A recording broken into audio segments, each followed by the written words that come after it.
ada kamu tetap bakal ngebelah.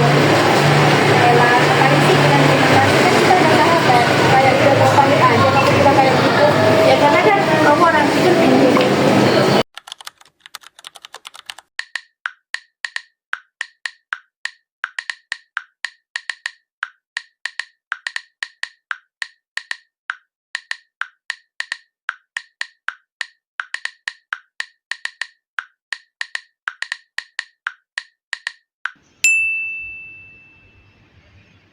Nggak ada kata maaf, nggak ada penjelasan, dingin banget.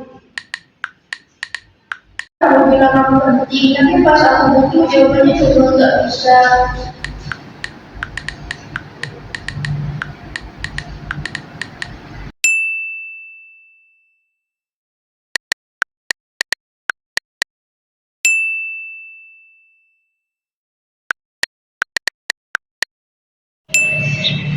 Kamu kan cuma kayak ini doang ya, tapi kok jadi sejauh ini?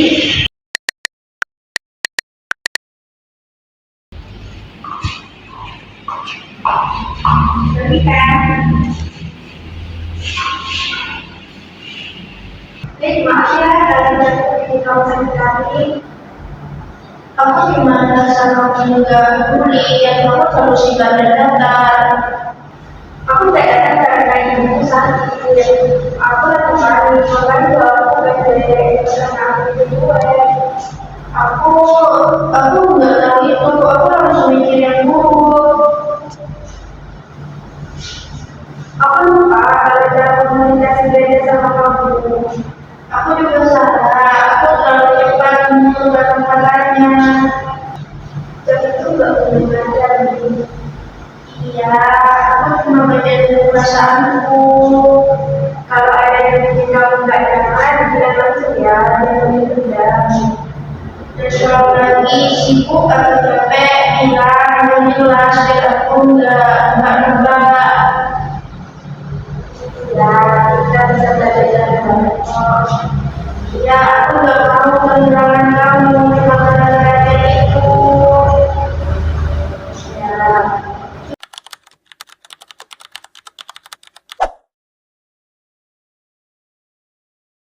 Baik, di sini saya akan menjelaskan teori komunikasi yang terjadi dalam simulasi tersebut. Yang pertama yaitu teori komunikasi antar pribadi. Komunikasi antar pribadi merupakan proses pertukaran pesan antara dua individu yang bersifat personal, melibatkan emosi, dan memungkinkan adanya umpan balik. Seperti pada adegan pertama, yaitu komunikasi Vika dan Intan berjalan efektif karena dilakukan secara langsung atau bertatap muka. Kedua pihak dapat menangkap pesan secara utuh melalui kata-kata, ekspresi wajah, nada suara. Hal tersebut membuat hubungan mereka terasa dekat dan penuh pemahaman.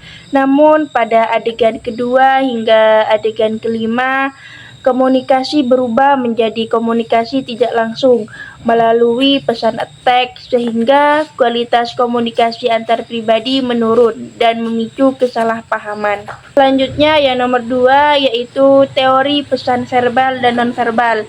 Dalam teori komunikasi, pesan tidak hanya disampaikan melalui kata-kata atau verbal tetapi juga melalui unsur nonverbal seperti intonasi, ekspresi wajah, dan bahasa tubuh. Seperti pada adegan kedua, pesan Intan yang berbunyi kayaknya nggak bisa secara verbal bersifat netral.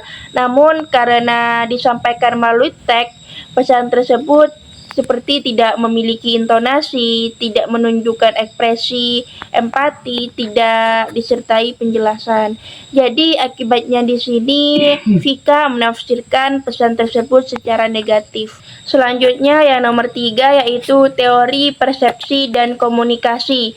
Persepsi adalah proses individu yang menafsirkan pesan berdasarkan pengalaman, emosi, dan harapan pribadi. Seperti pada adegan ketiga, yaitu Vika berada dalam kondisi emosional yang memiliki kebutuhan akan validasi. Hal tersebut mempengaruhi persepsi sehingga ia menafsirkan pesan dari Intan sebagai bentuk ketidakpedulian dan mengaitkan pesan singkat dengan perasaan tidak dihargai. Padahal persepsi Vika tersebut tidak sepenuhnya sesuai dengan maksud pengirim pesan. Selanjutnya yang nomor 4 yaitu teori hambatan komunikasi. Hambatan komunikasi adalah faktor yang mengganggu proses penyampaian pesan. Dalam simulasi tersebut terjadi hambatan psikologis yaitu emosi negatif, overthinking, prasangka. Seperti pada adegan keempat, hambatan tersebut menyebabkan pesan yang disampaikan Vika menjadi bernada menyalahkan, sementara Intan merespon secara defensif. Akibatnya, konflik semakin meningkat dan komunikasi menjadi tidak efektif.